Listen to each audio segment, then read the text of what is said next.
Que la famille.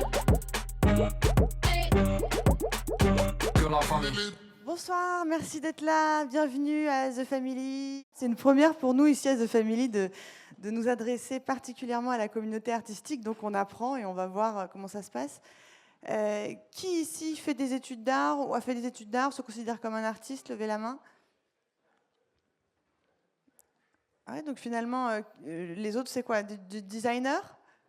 Le designer, levez la main, non? Business dans l'art? Ok, cool. Bon, alors, ce soir, c'est le premier Unchain My Art. Et qu'est-ce que c'est que Unchain My Art? C'est un événement qui a vocation à accueillir et à s'adresser principalement aux communautés artistiques. On veut aider, accompagner les artistes entrepreneurs. Alors ici, à The Family, cette maison qui vous accueille ce soir, c'est une boîte qu'on a créée il y a 3 ans et demi, 4 ans, avec 2 associés, Oussama et Nicolas, et donc moi-même, Alice, qui suis cofondatrice et présidente de Family. On a créé cette structure, donc privée, pour pouvoir aider des jeunes qui étaient très ambitieux à devenir numéro 1 dans leur catégorie. Et on s'adressait principalement à des startups, des entrepreneurs du numérique. Cette idée, elle nous est venue parce qu'on constatait que l'environnement, ce qui était à disposition pour ces jeunes-là, était toxique. Toxique dans le sens où nos meilleurs éléments étaient contraints de partir, de quitter la France pour pouvoir se développer. Quand je parle de toxicité, je parle de la culture, du manque d'ambition, du fait qu'on ne croit pas en vous, du manque de motivation, qu'on vous dit toujours non, qu'on vous envoie chercher des fonds publics quand vous êtes un entrepreneur, et que c'est des anciens retraités de la Poste qui vous disent quels critères vous devriez avoir pour recevoir tel ou tel prêt. La toxicité, elle fonctionne de manière écosystémique, on va dire. Et on a voulu créer un sas, une bulle de respiration, où on allait prendre une par une l'ensemble de ces barrières et les casser. Donc on allait créer un peu une famille, voilà. C'est pour ça que ça s'appelle The Family. Donc à The Family, on offre principalement 3 choses: de l'éducation, des outils et du capital. Aujourd'hui, c'est 300 startups qu'on accompagne. C'est 40 personnes qui font partie de cette équipe. C'est un business model qui est à l'équilibre, on s'autofinance, on n'a pas besoin d'aller chercher de l'argent public, on n'a pas besoin de sponsoring. Donc on est aligné avec les intérêts qu'on sert, on est indépendant et on peut dire ce qui va pas, puisqu'on n'est pas pieds et poings liés à quelconque instance extérieure. Sauf que là, on parle de start-up. Peut-être que vous en connaissez certaines. Itch, ça vous dit quelque chose? Itch qui vous aide à rentrer le soir chez vous en banlieue. C'est le Blablacar des courtes distances. Peut-être que vous connaissez AfroStream. AfroStream, c'est le Netflix des contenus afro-caribéens. Ou encore Menu Next Door. C'est votre voisin qui cuisine pour vous. Voilà, il y en a 300 comme ça. Ce n'est pas toutes qui réussissent, mais en tout cas, c'est toutes qui viennent nous chercher pour bénéficier de ce sas de respiration, cette famille. Et toutes viennent chercher, la première chose qu'elles viennent chercher, c'est ce qu'on appelle le pay it forward. C'est la culture du pay it forward. C'est vraiment si on devait retenir qu'une seule chose de The Family, ce serait ça. Ce serait cette culture qui est assez contre-intuitive, qui va à l'encontre de tout ce qu'on a pu inculquer, notamment dans ce milieu très compétitif de monter son business dans le numérique, qui est « je donne avant d'attendre de recevoir ». C'est quelque chose qu'on écrit sur nos murs, « pay it forward ». Ça part du principe, « pay it forward », ça veut dire « c'est sur moi, l'addition est pour moi ». That's on me, quoi. C'est l'idée que je t'ouvre d'abord la porte, je t'ouvre mes contacts, je réponds à ton besoin, et on verra bien comment je récupérerai cette mise que je viens de te donner. On verra bien plus tard, mais elle me reviendra d'une manière ou d'une autre. Et ça, c'est la règle qu'on pratique à l'entrée de The Family. Alors évidemment, peut pas la pratiquer avec tout le monde, sinon ce serait pas tenable en fait sur le long terme. Donc on va choisir les gens avec qui on la donne. Donc, The Family, d'une certaine manière, c'est comme toute famille, c'est très accueillant, c'est bienveillant, mais c'est aussi excluant. Tu es dedans ou tu es dehors. Voilà. À The Family, on est pauvre du manque de relations avec les artistes. Donc, c'est pour ça, en partie, que ce soir, on se retrouve et qu'on a créé Unchained My Heart. C'est que sans les artistes, qu'est-ce qu'on s'embête? Pour être poli,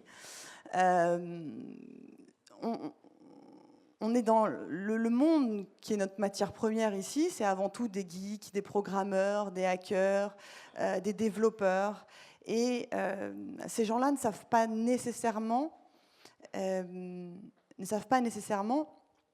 allier la forme qui va avec leur fond. Ils sont dans des défis technologiques purs.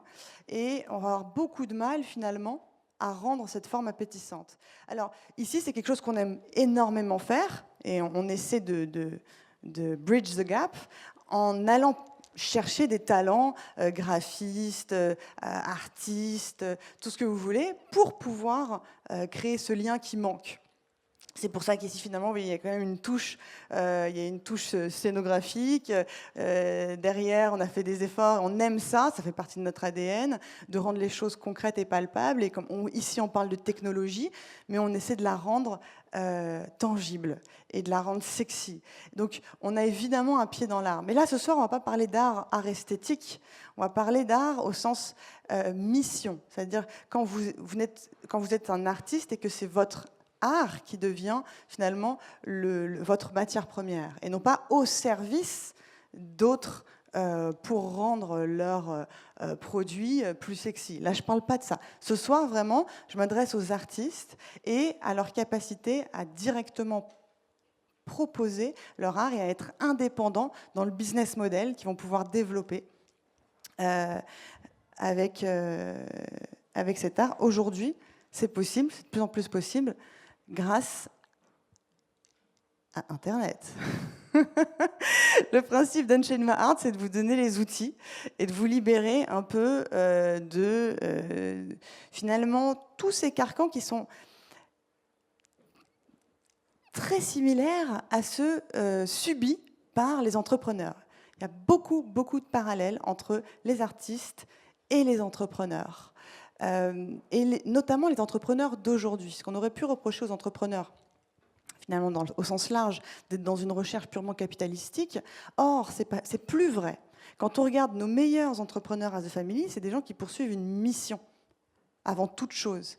Les gens ils sont tous là, vous le voyez, hein, je ne sais pas si vous regardez les conférences TED, I want to make an impact. Ils sont tous avec I want to change the world. Ils le pensent vraiment. Ils le pensent vraiment, et c'est dans ce sens-là que finalement, artistes et entrepreneurs, il y a cette qualité-là qu'ils partagent, c'est plus fort qu'eux. Ce qu'ils font au quotidien, ils ne pourraient pas faire autrement, en fait. Et bon, des parallèles, on va en voir toute la soirée. Mais nous, ce qu'on veut vous raconter ce soir, en fait, c'est qu'il y a plein de choses qu'on apprend à nos entrepreneurs qui sont transposables aux artistes. Il y a juste quelques petites conditions pour que ces artistes puissent s'approprier les outils entrepreneuriaux et créer eux-mêmes leur propre business model. Attention, il y a des différences évidentes. Quand on est un entrepreneur, quand on est un artiste, pardon, on ne cherche pas nécessairement la scalabilité que nous, on impose à nos entrepreneurs. D'accord ? La scalabilité, c'est quoi ? C'est le principe que quand je crée un software, par exemple, c'est pas plus il y a de download, plus j'ai de clients, et plus il y a de types qui pédalent derrière. C'est le principe qu'à un moment donné, il n'y a pas de corrélation entre le temps homme passé à la création de valeur. L'artiste n'est pas nécessairement dans cette recherche de scalabilité. D'accord ?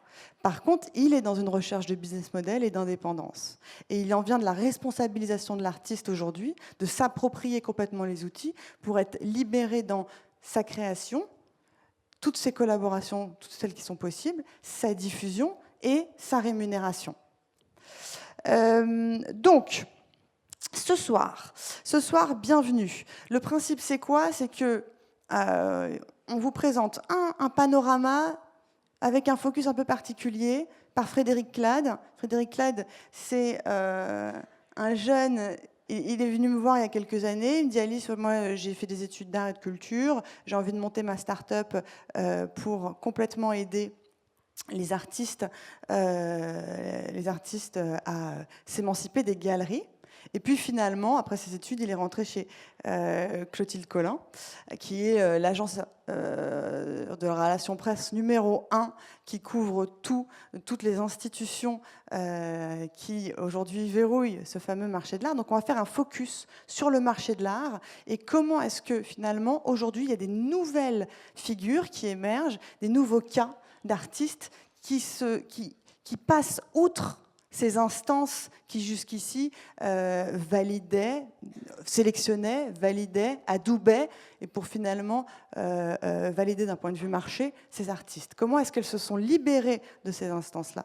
Donc ça, on va voir ça avec Frédéric. Et puis ensuite, je vais vous présenter 2 coups de cœur, des artistes en développement, artistes / entrepreneurs, je ne sais pas comment dire en fait. Donc on aura d'abord Kilasson et ensuite Daniel, et qui, tous les deux, ont une démarche complètement indépendante et qui sont à la fois inspirants parce que libres, mais aussi, si on est là, c'est des artistes, des entrepreneurs en développement. Donc, cette première communauté qu'on est en train de créer ce soir, là, vous qui êtes là, finalement, vous êtes aussi une audience que j'espère active et participante. Je vous invite à poser des questions un maximum et soutien parce qu'ils n'ont encore rien prouvé. Vous allez voir, ils ont fait pas mal de trucs, mais ils ont besoin de soutien. Là, on commence déjà dès ce soir à mettre en place cette culture du pay it forward. Je pense que ce qui manque principalement dans la communauté artistique, c'est un prétexte pour casser le fait qu'on n'arrive pas vraiment à s'entraider et à se tirer vers le haut. Le voilà, je vous l'offre, c'est ce soir. Donc si on peut commencer à mettre en place cette communauté de soutien, c'est parti. Donc pour moi, ce soir, c'est aussi une présentation et un test que ces 2 personnes que j'ai envie de vous présenter, coup de cœur que vous découvrirez. OK. Donc, vous l'avez compris, artistes à entrepreneurs, pour nous, c'est clair. Maintenant, applaudissez, envoyez un max de love pour Frédéric. Salut à tous. Ce que je vous propose de faire ce soir, c'est une hypothèse selon laquelle nous vivons dans une nouvelle renaissance. Une renaissance à tous les niveaux. Internet, aujourd'hui, serait comparable à l'imprimerie, à la puissance 10. Les découvertes en nanosciences, les ambitions spatiales seraient les grands voyages à la puissance 10. Et surtout, ce qu'on partage avec la Renaissance, c'est ce bouleversement radical dans l'idéologie. Il y a un changement majeur d'idéologie. Ici, vous avez la cathédrale de Florence, Santa Maria del Fiore. Cette cathédrale, lorsque l'on commence à la construire au XIVe siècle, on sait pertinemment qu'on n'arrivera pas à la recouvrir d'un toit.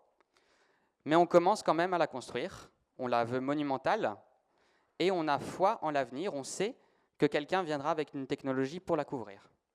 Résultat, pendant des décennies et des décennies, il n'y a pas de toit, et Florence est la risée dans toute l'Italie. En 1436, le génial Brunelleschi arrive avec un système de double coupole, une à l'extérieur, une à l'intérieur, et il couvre la cathédrale. Ça devient le plus grand bâtiment du monde. Ce qu'on voit dans cet exemple caractéristique, ce qu'on utilise dans toutes les écoles d'art, c'est ce changement de paradigme. On passe d'un viator mundi, d'un homme voyageur du monde entre la terre et le paradis, à un faber mundi, un homme qui construit son monde, qui a un impact sur son environnement. Aujourd'hui, le phénomène, il se répète, et on vit dans une nouvelle renaissance. Les exemples qui illustrent ça, vous les connaissez tous. Elon Musk, Mars, Monsieur Mars, le cœur artificiel de Karmat, Laurent Alexandre, l'homme qui pense qu'on va pouvoir vivre 1000 ans, le Nyan Cat, bon parce qu'il est joli, et iRobot. Voilà. Alors, quand on parle de renaissance, on pense peut-être à l'art tout de suite, peinture, sculpture, architecture. Mais la Renaissance a été pour l'art un changement de paradigme. Et ce, à tous les niveaux. Au niveau esthétique, d'abord, les canons de beauté changent. On s'autorise à peindre l'homme en tant que tel et plus dans sa dimension symbolique, mythologique, religieuse. Ensuite, au niveau conceptuel, on redécouvre l'antique à la chute de Constantinople, 1436. L'artiste est considéré comme un créateur à part entière et plus comme un artisan. Il rivalise avec la puissance de création de Dieu, bouleversement majeur. Et au niveau de la diffusion, le passage en Italie devient un passage obligatoire et la Renaissance se diffuse dans toutes les cours d'Europe. L'exemple le plus illustre, c'est la Renaissance française, école de Fontainebleau, Léonard de Vinci, François Ier, les châteaux de la Loire, etc. etc. Alors, voilà l'hypothèse. Renaissance, génie. Âge de la multitude, qu'est-ce qui se passe au niveau de l'art? Et du coup, je vous propose une équation assez complexe pour résoudre cette question. Le produit en croix. Vous l'avez, âge de la multitude égale X. Quels sont les génies aujourd'hui? Quel paradigme pour remplacer l'art contemporain? Toujours dans l'hypothèse où il y en a un. Donc, le sommaire, on va étudier 3 choses. Tout d'abord, le concept du nouveau paradigme. Ensuite, comment est-ce qu'il s'insère dans la filière de l'art contemporain, musée et marché de l'art. Et enfin, comment les artistes entrepreneurs constituent la véritable disruption du marché. Alors, nouveau paradigme. Quand on parle de paradigme d'un art à l'âge de la multitude, on fait évidemment référence à la multitude. Donc, big up Nicolas Collin, Henri Verdier. Ensuite, ça a déjà été étudié, ce terme de paradigme de l'art contemporain. Ça a été étudié par une sociologue qui s'appelle Nathalie Heinig et qui va vraiment chercher pourquoi est-ce que ce qu'on appelle art contemporain est un courant en tant que tel, avec des codes, avec une esthétique propre, et pas simplement l'art d'aujourd'hui, ce qu'il désigne.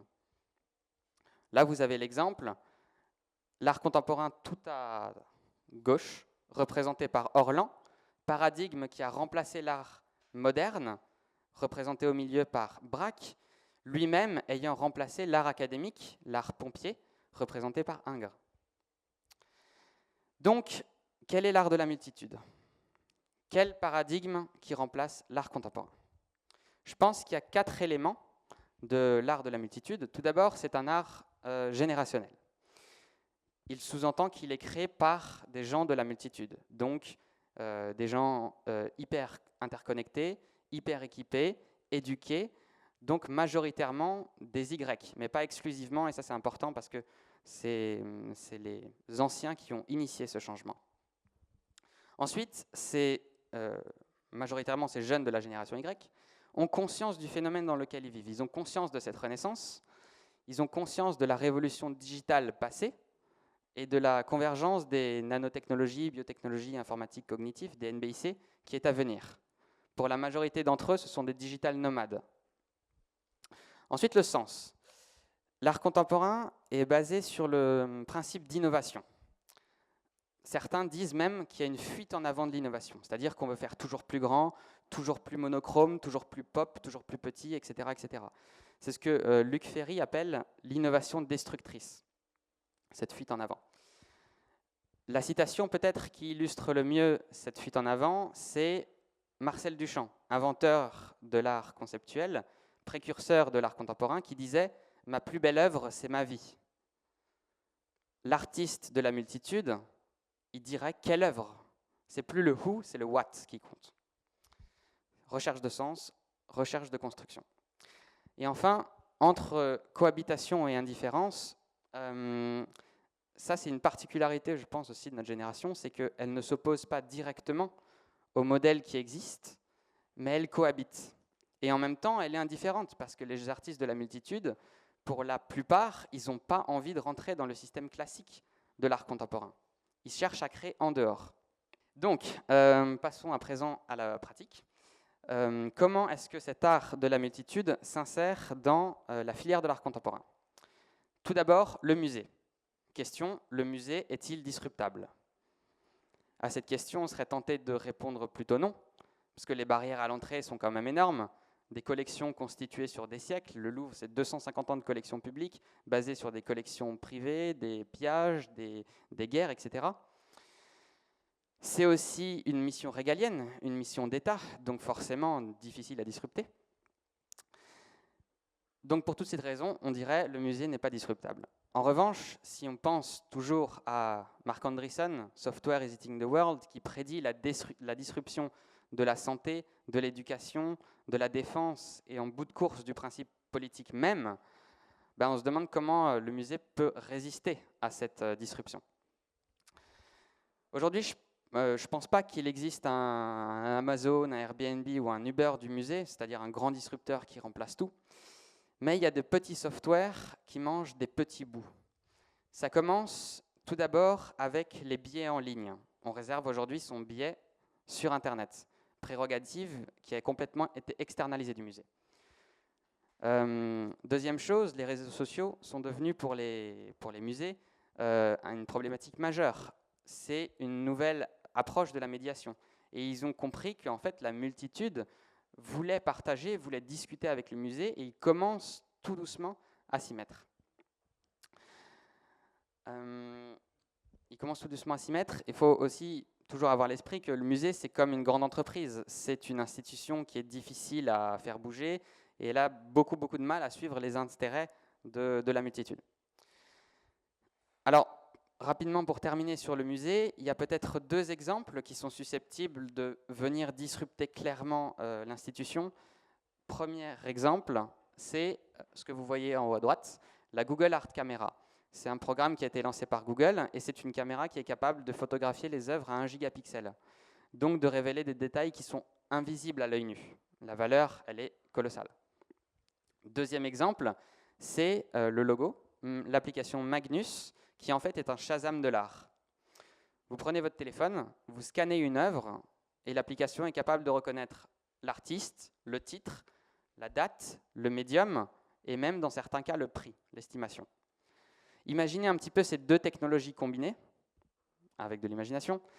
On a clairement ici un disrupteur colossal de l'ensemble de la filière. Plus de commissaires-priseurs, plus d'experts, la valeur est dans la multitude. Ensuite, le marché de l'art. Le marché de l'art, c'est un marché assez particulier. Tout d'abord, c'est le dernier marché de l'économie capitaliste à s'être industrialisé. Et ce, après le marché du luxe, après Bernard Arnault. Ce processus d'industrialisation, il débute dans les années 90, après une grande crise du marché de l'art, et il se prolonge jusqu'à aujourd'hui. Entre 2000 et 2015, le chiffre d'affaires du marché de l'art a cru de 1500%. Le marché, cette industrialisation, elle a trois conséquences. Tout d'abord, la polarisation, ensuite la concentration, et enfin la production. Je m'explique. La polarisation. Dans le marché artisanal de l'art, les acteurs étaient relativement sur la même ligne. Certains surnageaient, certains étaient un peu en deçà, mais le pouvoir était relativement équitable. Dans le marché industriel de l'art, on a des méga-acteurs et des mini-acteurs. Les méga-acteurs, ils sont clairement identifiables. La galerie Gagosian, c'est une $1 billion compagnie. Elle réalise $1 milliard de chiffre d'affaires par an. Et on a des mini-acteurs, des mini-espaces subventionnés avec peu d'artistes qui ont du mal à survivre. Ensuite, cette polarisation, elle entraîne la concentration du pouvoir. Concentration financière, par exemple, le prix d'entrée dans les grandes foires d'art contemporain, Art Basel, la FIAC, Frieze à Londres, etc., il est énorme. Et du coup, il met sur le carreau forcément des tas de petites galeries. Concentration qui se répercute même jusqu'au musée. Il y a une statistique qui est super intéressante qui vient de The Art Newspaper, le journal anglais de l'art, qui dit que 30% des expositions des plus grands musées américains ont été réalisées par des artistes de 5 galeries uniquement. Donc les galeries concentrent les talents. Et enfin, la production. La production, c'est un paradigme de l'art contemporain. Ici, vous voyez la série des Butterfly de Damien Hirst. Pour répondre à la demande du marché de l'art, les artistes doivent produire. Ils prennent des grands ateliers avec énormément d'assistants. Ils créent des œuvres en série, c'est le marqueur de l'art contemporain. Ça a été initié vraiment par Andy Warhol, mais tous les artistes, les stars du marché de l'art le font. Jeff Koons, Takashi Murakami, Anselm Reiler, Richard Prince, etc. etc. C'est le marqueur. Ils créent en multiples, ils font des séries, etc. etc. Alors, voici les 3 phénomènes de l'art industriel, du paradigme de l'art contemporain. Cependant, on arrive peut-être à la fin de ce paradigme. Première statistique.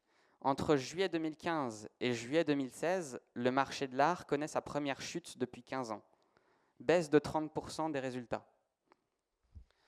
Et ensuite, il y a la révolution digitale. Et la révolution digitale, elle a très très faim. Et elle attaque 3 choses. Elle attaque l'information, elle attaque la longue traîne et elle attaque le care. L'information. Ça commence avec les compagnies .com, la bulle Internet, dans les années 2000. Les sociétés comme Artprice, Artnet numérisent les cotations des artistes et aujourd'hui, elles sont relativement disponibles en ligne. C'est relativement facile. Ensuite, il y a la longue traîne. Ça commence avec eBay. eBay, ça a fait vaciller les antiquaires, les brocanteurs. Ça a failli mettre Drouot et le marché aux puces de Saint-Ouen sur le carreau. Et enfin, il y a le care. Le charmant monsieur que vous voyez sur son canapé, c'est Stefan Simchowitz. On va y revenir. Le marché de l'art, c'est le royaume de l'anti-care. Il n'y a pas de care dans le marché de l'art. Et donc, Stefan Simchowitz, dans cette logique de pay it forwards, cette logique de care, il est en train de disrupter à lui tout seul le marché par son mindset, pas par un produit ou une start-up. Qu'est-ce qu'il fait? Donc, c'est un producteur de cinéma qui est notamment connu pour avoir produit Requiem for a Dream et qui s'est mis à l'art contemporain, et maintenant il représente des jeunes artistes. Et en fait, il les représente d'une manière un peu différente, c'est-à-dire qu'il n'a pas un groupe d'artistes dont il fait la promotion, mais il a un groupe d'artistes auquel il offre les moyens de faire leur propre promotion. Et à mon avis, c'est là qu'est la disruption du marché de l'art, c'est la commoditisation de tout le processus de production. Voilà, la véritable disruption viendra des artistes. Alors, un jeune artiste, aujourd'hui, il a énormément de chance. Il a beaucoup de chance si il parle à la multitude. Aujourd'hui, il peut faire la promotion de son œuvre en dehors des systèmes classiques de l'art contemporain, relativement donc sans intermédiaire. Mais pour cela, en fait, il doit faire un choix. Il doit devenir un artiste entrepreneur, et je dirais même un artiste hacker. C'est pas pour rien si Paul Graham, le grand gourou de la Silicon Valley, qui a inspiré tout un mouvement jusqu'à ce lieu, Paul Graham a écrit Hackers and Painters. Et en fait, il a compris que les peintres, les artistes, étaient les plus grands hackers. On a vu avant la peinture à l'huile, la perspective, l'invention de la photographie, tout ça, ce sont des gros sacs pour améliorer l'œuvre, pour améliorer le produit. Le plus grand gros hacker, c'est Léonard de Vinci. A great painting has to be better than it has to be. Vous remplacez painting par product. A great product has to be better than it has to be. Et vous avez une nouvelle punchline pour Oussama, s'il veut. Donc, voici, l'artiste devient un gros hacker. L'artiste est un gros hacker et maintenant, il doit hacker tout le système tout le processus de promotion. Commençons par la formation et l'éducation. Il y a une crise dans l'éducation artistique, crise des écoles d'art, qui est relativement similaire à la crise des formations post-bac. Remise en question de l'école d'art, notamment de sa légitimité, de son efficacité. Et aujourd'hui, il y a des tonnes et des tonnes d'alternatives sur Internet, les MOOC, les tutos YouTube, les formations continues, etc. etc. L'éducation. Je parle tout de suite de Banksy. L'exemple, je vous l'ai mis directement là parce que c'est peut-être le grand représentant de l'artiste de la multitude, peut-être le Léonard de Vinci de notre époque, position très personnelle bien sûr. Banksy, il a quand même réussi à créer une œuvre globale, cohérente, à certains égards elle est même belle. Il utilise le troll, il utilise le documentaire, il parle directement à la multitude, c'est typiquement un artiste entrepreneur, un artiste hacker. Et l'exemple est d'autant plus important qu'il a commencé avant Internet. Donc il y a vraiment ce côté du mindset, de l'état d'esprit hacker. Ensuite, il y a la production. La production, ça a toujours été un défi considérable pour les artistes. Quand on sait que Claude Monet achetait ses fournitures, ses pinceaux avec ses propres tableaux, ça a toujours été un problème. On a deux images, deux paradigmes. D'un côté, Jeff Koons, qui utilise un immense studio avec des centaines de petites mains qui préparent ses tableaux pour pallier à la demande. Et de l'autre, on a l'exemple d'Aram Bartol, jeune artiste, digital native, digital nomade, qui lui se déplace de ville en ville dans différents pays pour créer dans des workshops. Donc il crée avec des étudiants, il crée de workshop en workshop. Donc je dis pas en fait que l'un est bien, l'autre est mal. C'est juste la constatation de deux paradigmes. Le studio, le workshop.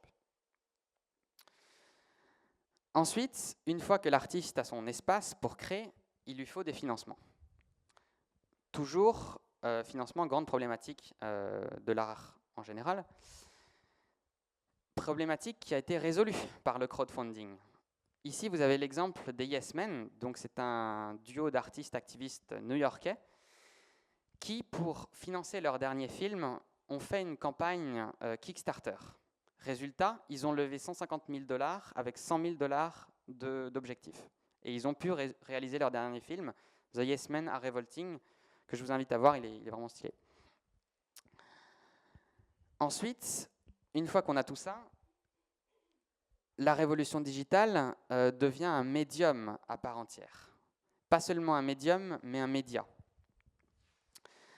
Dans les années 80, il y a eu toute une génération qu'on appelle les artistes numériques qui se sont saisis des technologies, réalité virtuelle, réalité augmentée, etc., web art, art interactif, pour créer des œuvres. Donc ce phénomène, il n'est pas nouveau. Et ici, vous avez l'exemple de Amalia Ullman, qui est une jeune artiste, qui a créé une performance sur Instagram dans laquelle, en fait, elle reprend des stéréotypes de comportement qu'on a sur Instagram et elle se moque un petit peu de nos comportements. Donc Instagram devient un peu sa toile, ça devient son marbre qu'elle façonne, mais pas seulement, ça devient aussi son média. Elle médiatise son œuvre en même temps que c'est son œuvre. Aujourd'hui, Amalia, elle a plus de 100 000 followers sur Instagram, et juste sur Instagram, etc., etc. Exemple qu'on peut reprendre dans la légitimation. Parce qu'une fois qu'on a son œuvre, une fois qu'on a son atelier, tout ça, ensuite il faut plaquer la valeur ajoutée, la légitimation. Quelle légitimité a cette œuvre? Je reprends l'exemple d'Amalia. L'année prochaine, elle va avoir une rétrospective à la Tate, le plus grand musée d'art contemporain anglais. Et elle a 27 ans. C'est la plus jeune artiste à avoir une rétrospective à la Tate. Ensuite, commercialisation. Une fois qu'on a créé toute l'œuvre, une fois qu'il y a de la légitimité, on commercialise l'œuvre. 4 exemples assez rapides. Le premier que vous voyez tout à gauche, c'est celui de Miltos Manetas. C'est un artiste grec qui a créé un mouvement qui s'appelle NIN et dans lequel en fait il y a des coproductions, co-commercialisations, etc. Ensuite, en haut, vous avez l'exemple de The Most Famous Artist. C'est son nom, c'est son pseudo. Lui, il vend que sur Instagram. Il fait ce qu'on appelle du social selling. Il poste une photo, 150 000 followers quand même. Il poste une photo, dans les 5 minutes, il l'a vendue. En dessous, vous avez Raphaël Rosendahl, artiste qui participe dans le groupe de Manetas, NIN, et qui, lui, a développé, je crois, 3-4 applications qu'on peut télécharger sur l'App Store. Elles sont à 0,99 $. Et lui, il résout la question, en fait, de la vidéo. Aujourd'hui, si vous vous baladez à la FIAC ou Art Basel, vous pouvez acheter des vidéos d'artistes. Elles sont éditées à 10 exemplaires, 20 exemplaires. Mais ce n'est pas un modèle qui est sain, parce qu'à l'âge où on peut télécharger les vidéos gratuitement, un collectionneur ne peut pas acheter une vidéo qui est limitée à 10 exemplaires, sachant qu'on ne peut pas la limiter. Donc, exemple de diffusion, de commercialisation. Et enfin, dernier exemple, Hennessy Youngman, qui est un artiste qui s'est fait connaître comme Amalia Ullman de YouTube cette fois-ci. Et donc là, on peut penser à des vidéos YouTube qu'on peut monétiser par la publicité. Différents exemples, différentes utilisations d'Internet, de ce qui se passe sur Internet, de ce que les youtubeurs font, etc., pour bouleverser le processus. Alors, conclusion. Premier point, donc, s'il n'y a que 3 points à retenir, c'est on vit dans une renaissance. Les artistes, il ne faut pas perdre votre énergie à essayer de rentrer dans l'art contemporain. Perdez votre temps chez les scientifiques, chez les entrepreneurs, chez ceux qui façonnent le monde, qui le créent vraiment, comme César Borgia à l'âge de la Renaissance. Voilà. Ensuite, disruption de la filière. Donc, perdez pas votre temps parce que la filière, ses heures sont comptées. La révolution digitale, elle va passer. Elle mange des petits bouts, mais elle va arriver. Et enfin, vous avez le pouvoir. Le pouvoir, vous avez donc le pouvoir de parler à la multitude, de ne pas passer par des intermédiaires, de créer vos propres sites, de créer vos propres réseaux, d'inventer vos business models. Vous avez beaucoup plus de valeur à fournir que les grandes entreprises, que les agences de com, et que même les startups sur les réseaux sociaux. Inventez, n'ayez pas peur, sortez du bullshit, sortez de la moralité qu'il y a dans l'art contemporain, et voilà, prenez le pouvoir. Donne.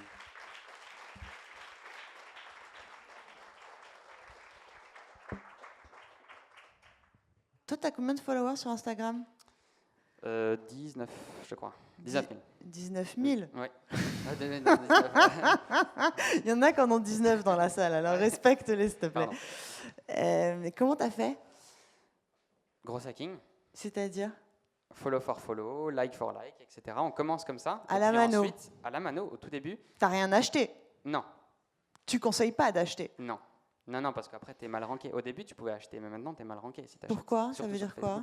Enfin, l'algorithme te place, te repère, quoi. Ah. Non, et puis surtout, donc, technique de base au début, et puis ensuite, tu essayes de faire... moi, ce que je fais sur mon Insta, c'est je fais des petites descriptions de tableaux, etc. Donc, en fait, j'essaye d'être assez didactique, tu vois. Donc, ça a commencé avec mes potes qui connaissent pas trop l'art contemporain, mes potes d'enfance. Et donc, ils ont bien aimé. Et puis après, j'ai vu que ça prenait. Et puis, j'ai continué comme ça, quoi. Bon, sa présentation, on la partagera en ligne. Il y aura tout qui sera sur la chaîne YouTube.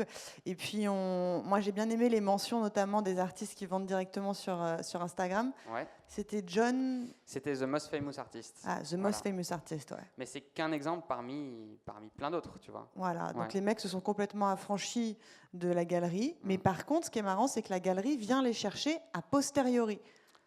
Ouais. Donc en fait, ils se sont fait repérer par la foule, ce que tu appelles la multitude. La multitude, c'est un clin d'œil au bouquin de mon associé Nicolas Collin, qui s'appelle L'âge de la multitude, où il raconte comment les entrepreneurs aujourd'hui deviennent plus forts grâce à la crowd, grâce aux gens, par le biais d'Internet, et que c'est ça qui les rend inarrêtables. Et finalement, ça, c'est quelque chose que les artistes doivent aussi s'approprier. Merci. Alors moi, je suis plutôt dans la musique, donc du coup, c'est moins l'art contemporain. Je voulais savoir... Il y a un peu ces mêmes problématiques. Comment toi tu vois donc ce changement de paradigme par rapport justement aux intermédiaires qui existaient avant, qui étaient là aussi pour repérer des talents, peut-être pour travailler avec un talent pour l'exposer, peut-être pour lui apprendre à travailler un peu, améliorer son art, je ne sais pas de quelle manière ou pas. Aujourd'hui, les exemples que tu donnes, il n'y a plus du tout ce talent-là. Est-ce que le manager est nécessaire? Voilà, exactement. Est-ce que ça supprimerait en fait finalement le travail de manager dans l'art contemporain? Alors, c'est à ce moment où tu te mets beaucoup d'ennemis à dos. Tu peux dire oui. Hein. Non, mais je pense, honnêtement, je pense, parce que, encore une fois, tu te formes sur Internet. Tu as tous les contenus sur Internet, donc théoriquement, tu peux devenir qui tu veux. Après, après, comme dit, il faut faire ce choix. Il faut faire ce choix de devenir artiste entrepreneur et de vouloir représenter soi-même son propre art. Et ça, c'est peut-être pas forcément facile. C'est peut-être un gap à passer. Mais je pense que... Alors, ça ne va pas remplacer tout le monde, évidemment, mais ça va remplacer quelques-uns. Et aujourd'hui, on le voit, il y a plein de galeries qui commencent à collapser les unes après les autres. Et encore, c'est les petites galeries, quoi. Le processus, je ne sais pas si c'est directement dû à la révolution digitale ou si c'est conjoncturel.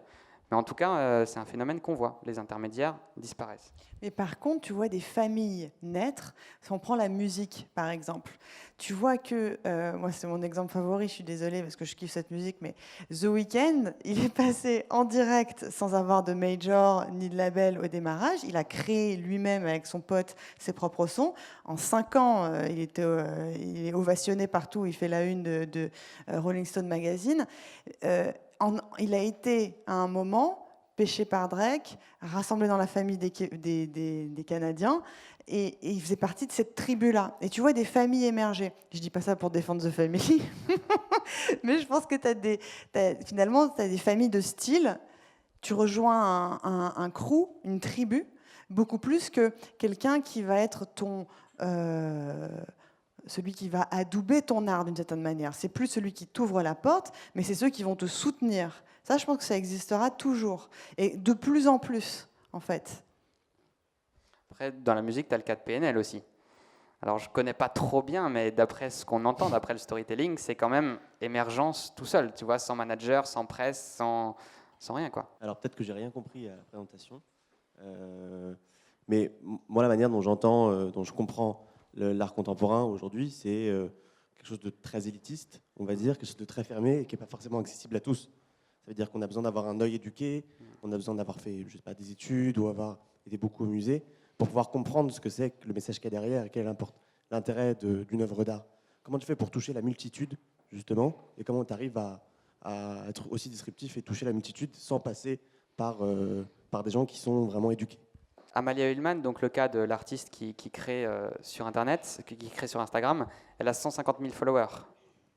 Je ne pense pas que ces 150 000 followers, ce soient des spécialistes d'art contemporain en tant que tel. Alors au début, elle imitait donc comme dit, c'était des stéréotypes d'Instagram.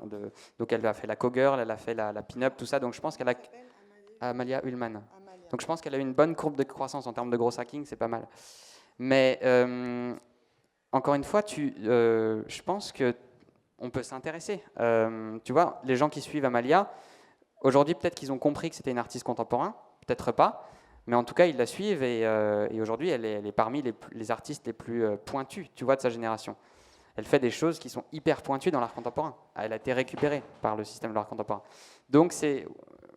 Voilà, éducation, je ne sais pas comment, peut-être un média, peut-être les réseaux sociaux sûrs, mais je n'ai pas en fait la réponse pour te dire comment diffuser l'art contemporain, comment éduquer, tu vois. Est-ce que tu considères que JR fait de l'art contemporain ? Oui. Est-ce que c'est compliqué à comprendre, JR ? Bah, disons que la porte d'entrée, elle est plus vaste peut-être que sur certains artistes qui font de l'art conceptuel.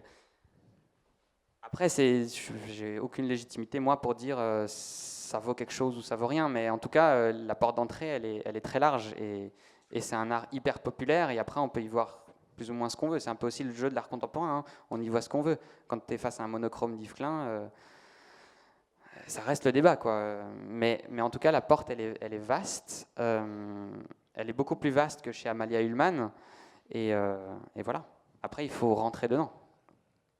C'est peut-être aussi le comportement des jeunes, de la multitude en tant que telle, qui sont peut-être plus curieux, qui ont peut-être moins ces a priori vis-à-vis de l'art contemporain. Indifférence, cohabitation, tu vois. The best artist in the world, comment il s'appelle le mec The most famous artist in the world. Ça, c'est de l'art contemporain. Bah oui. Alors, le cas qui est super intéressant avec ce gars-là, c'est que c'était un ancien entrepreneur de la Silicon Valley. Et il était hyper successful jusqu'à ce qu'il se fasse capter dans une vidéo qui a fait le buzz sur Internet où il était complètement bourré. Et après, sa société, je crois qu'il s'est fait virer de sa société, et la collapse ou un truc comme ça, il s'est mis à l'art. Voilà. Et lui, il vend purement sur Instagram. Voilà, lui, c'est que du social selling. C'est de la peinture, c'est... Ouais, il y a de la peinture, il y a de l'installation, il y a un peu de tout. Et donc, en fait, il ne met pas que ses propres œuvres sur Instagram. Là, tu avais une œuvre d'Anish Kapoor au Guggenheim. Il cherche le like, quoi, aussi, un petit peu, il faut le dire. Donc, en fait, moi, je m'appelle Natacha, je suis chanteuse. Et donc, on a beaucoup entendu parler tu nous as beaucoup parlé de disruption, de multitude. Et en fait, pour rebondir sur la question du jeune homme là-bas, Moi, je voudrais juste te dire que je pense que c'est juste une question de sensibilité. On ne sait pas pourquoi telle ou telle chose se vend. C'est juste soit face à l'art, mais l'art, c'est plein de choses. Ça peut être un style musical, ça peut être de la peinture, ça peut être de l'architecture.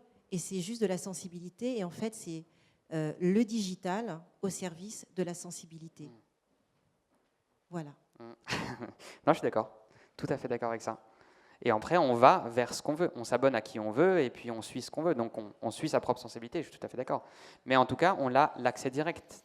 Tu peux commencer par ça et ensuite aller dans une galerie, ensuite aller au musée ou ensuite aller dans un concert, tu vois.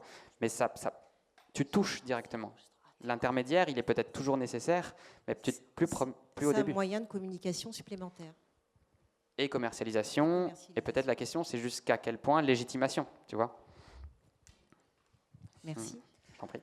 Bonjour, je m'appelle Ariane, je suis metteur en scène de théâtre Salut. et je suis exactement dans les problématiques dont tu parles vraiment, pile poil. Et le spectacle vivant, c'est un peu spécial parce que en vidéo ou sur les réseaux sociaux, on n'a pas l'intérêt du spectacle vivant qui est d'être en face. Et je sais que ça existe aussi dans l'art contemporain. Et moi, je suis beaucoup dans la réflexion de ouais, je peux faire des super vidéos théâtre, je peux réfléchir à mieux filmer le théâtre parce que pour l'instant, il y a vraiment du boulot à faire là-dedans. Mais ça remplacera jamais d'y être pour de bon. Donc je peux essayer de faire plein de trucs sur les réseaux sociaux, mais mon travail, le contenu, il se vendra jamais comme ça en fait. Donc je sais pas si dans l'art contemporain il y a des trucs du style performance ou des trucs comme ça qui pareil n'existent qu'en vrai. Et comment on fait pour par rapport à la disruption vis-à-vis de ça, si toi tu as des références dans ton domaine qui pourraient être intéressantes. Enfin, la performeuse Marina Abramovic. Marina Abramovic, voilà. Elle a réussi à transcender la caméra. Hein. Elle a même, c'est marrant parce qu'elle, pour le coup, elle est vraiment rentrée dans le monde de la tech sans problème. Elle a fait une conférence TED où elle a fait faire aux gens une expérience. Marina Abramovic, regarde, elle est exceptionnelle, cette femme. Et je crois que c'est celle qui c'est la maman de la performance, de l'art performance. Et ça se transmet même à travers la vidéo. Enfin, je pense pas, si tu veux, que ce soit une barrière, le fait que ce soit du théâtre. Au contraire. Et au contraire, parce qu'en plus, tu interagis avec un public, ce même public qui est complètement participant à l'œuvre et qui lui-même peut témoigner à quel point il a aimé ce qu'il a vécu. Tu peux te servir des gens qui participent à la pièce ou à l'œuvre. Le témoignage, c'est un truc, si tu veux, c'est vraiment la matière première, en tout cas pour nos startups, s'il y avait une transposition à faire, c'est celle-là, quoi. Sur tous les sites internet, ils ont dit, ils ont aimé, mais là, tu as une matière première sincère, où il n'y a pas un enjeu purement financier entre les deux. Et ça, il faut l'utiliser à mort. Les startups qui cartonnent le plus aussi chez nous, je pense à Itch, je vous en ai parlé en intro, mais ça n'est que la communauté qui soutient.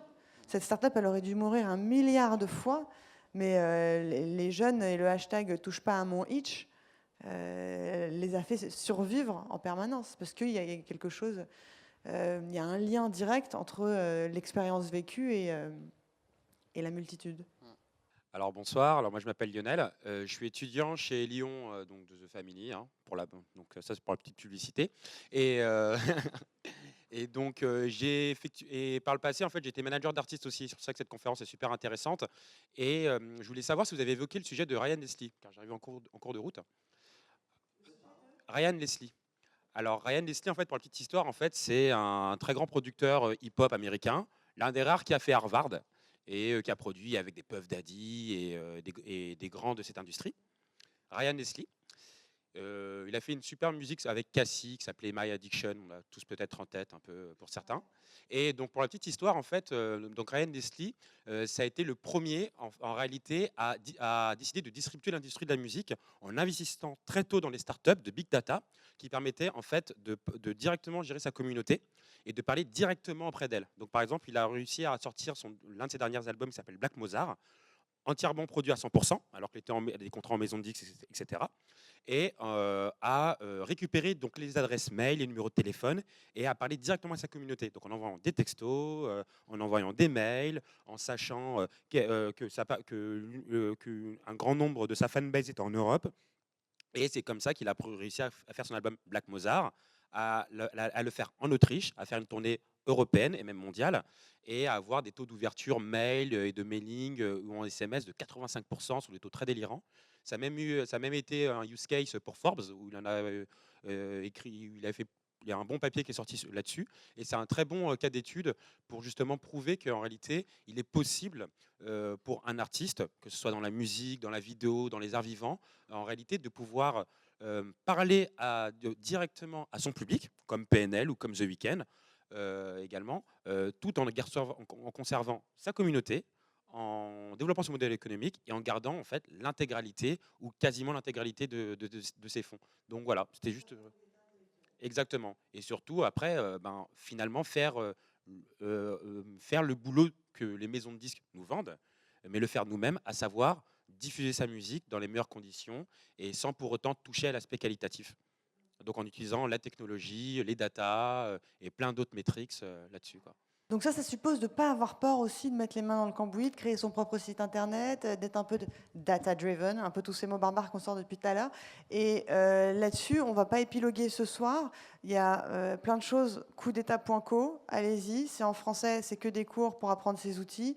Tout est gratuit, tout est en ligne. C'est pas ça dont on parle ce soir, mais ça, c'est des trucs qu'il faut que vous preniez. Effectivement, là, j'ai mis Join Lyon derrière. Join Lyon, c'est une formation gratuite aussi qu'on fait à The Family pour apprendre à s'approprier, en fait, s'accaparer tous les outils qu'on utilise en startup. A priori, le but, c'est de rentrer dans une entreprise, donc non pas être entrepreneur. Coup d'État, c'est être entrepreneur.